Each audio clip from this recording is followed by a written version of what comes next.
Let's start by pointing out that I was here in 2009 as a recipient of all this information, and I was in the back of the room of the big hall right next door after learning of all the wonderful things that you were doing, and I said, where's the news literacy about Latino-oriented media? And well, it was nice conversation, nice feedback, but there was nothing that followed. That 2011 I came back and heard lots of other presentations, and I didn't see it on the program, so at that time I called Howie and Dean, and there was another fellow from Mexico here, and I think another fellow from Washington, and all five of us sat down at the lunch table and said, okay, now what are we going to do about Latino-oriented media news literacy? And we also pointed out that it has to be different from just translating. Number one, there's no just translating the English stuff to Spanish, because that doesn't work. And number two, that is different to focus on Latino-oriented media in the United States. And number three, it's different to focus on Latin American media from Latin America. So all these three things have to come into place. I went back to Texas State and I gave an honors course. I developed an honors course that was media literacy, but with an emphasis on news, because that's what my passion is more than the general entertainment media. After that, I've not been able to teach it because there are other required courses that have to be taught. And it was a course for the honors program, and my school had to release me to teach for the honors college. Hasn't happened again. But the honors course that I did teach had students teach others, and that was the key part, like you did in Atlanta, because they each branched out to different constituencies, did a great job, and it was a wonderful experience. Today I'm not going to be talking about that experience as much as making the case and the need for the bilingual, bicultural, Latino-oriented news media literacy effort that we're working on. And here's the case, and I always start with the demographics from the Census Bureau. Look, this is as of the most recent figures. I don't know if you can read them about that. I didn't check if it was the 30-size font as we've learned today. But it's over 300 million people, 52 million of Latino origin, 16% of the national population, 1 of every 6 US residents is Latino, 1 out of 4 younger than 18. 1, 2, 3, 4 Latino, 1, 2, 3, 4 Latino, 1, 2, 3, 4 Latino across the country. If we were to average them out, of course we know that they're in certain regions more than others, and they're more bilingual, and they are bilingual, some Spanish speakers, some English speakers only, but it is a mixed bag of this population. And in some school districts, 67% of the population is Latino heritage. And I use the term Latino heritage as an important one. And also regarding the size of this population and the location, one other fact to keep in mind.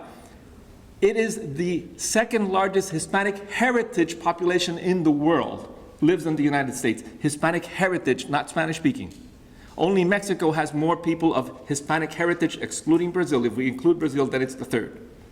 But that's the size of this population. Now here's where we all know that they're concentrated. But here's the next slide, which is the most challenging one. This is where they've been relocating in the last few years. The darker places, meaning the larger concentrations. So it's not the Southwest where they're continuing to repopulate. It is in all over the place. I used to tell my students, if you want to work in North Dakota, South Dakota, in Vermont, you don't have to learn about the diversity issues, but not anymore, because it's all over the place.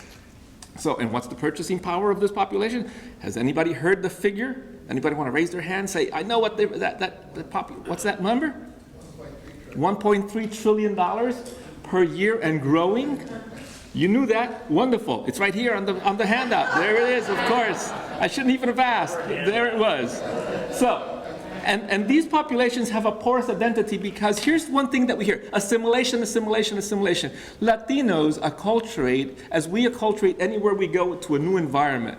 Assimilation is a term that I don't use anymore. I did use it in my dissertation and a couple of other writings, but I now use acculturation because we all acculturate, and people will be adapting to whatever that environment they're in, and that means accepting, taking, and assimilation means leaving behind the traits of the original heritage, and we really don't do that. Otherwise, we wouldn't be eating tacos and pasteles and mofongo for the Puerto Ricans, if you know that food, a whole bunch of other things. We wouldn't be dancing salsa. We wouldn't be dancing merengue. We do that situationally. So acculturation is keeping some of the traits of our heritage, and that depends on how we perceive that we are accepted or rejected by society.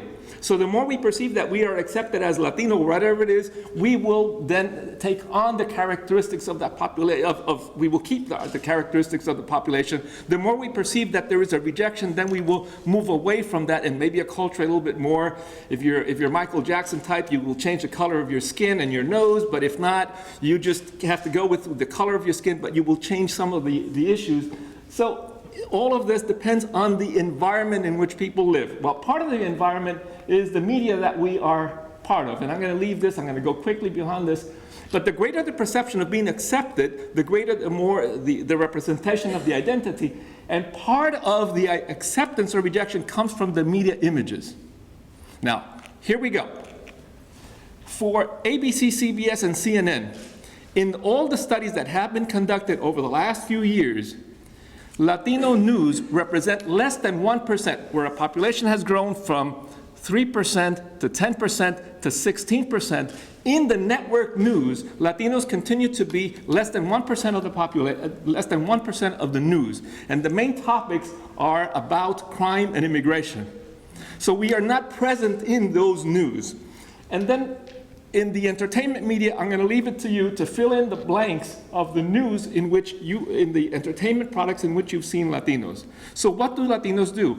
They go to Latino-oriented media. In English, Spanish, bilingual, because that's where they find their identity as valued. And those Latino-oriented media, you may or may not know about, as many of them are, but they're all over the place.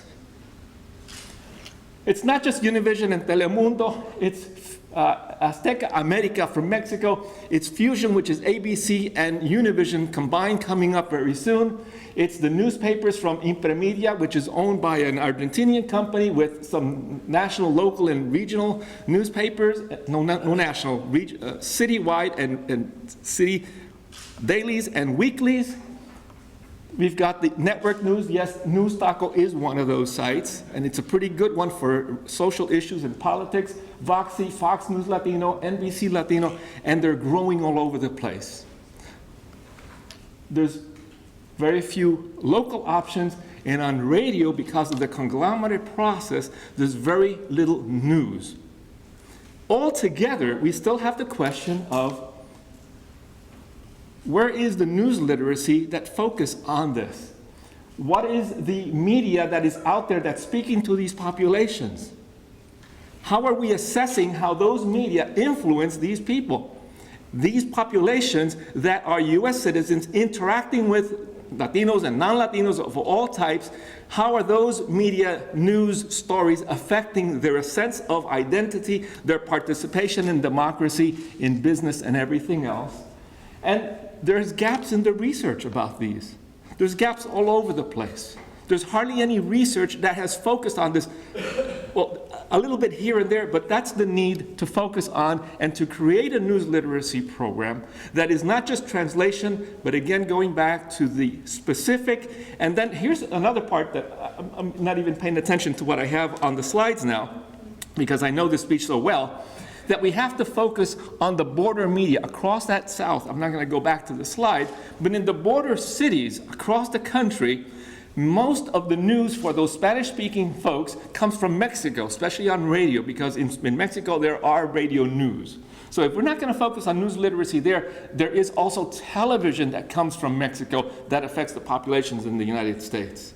And then there's the English, the Spanish, the bilingual. That's the focus of where we should try to develop some news literacy programs that get to this and to assess the interactions, the acculturation processes, and the better improvement of the relations between the populations, hopefully eventually improving how the English language traditional media cover Latinos for a better interaction and society among all of us. I did it in less than the 10 minutes.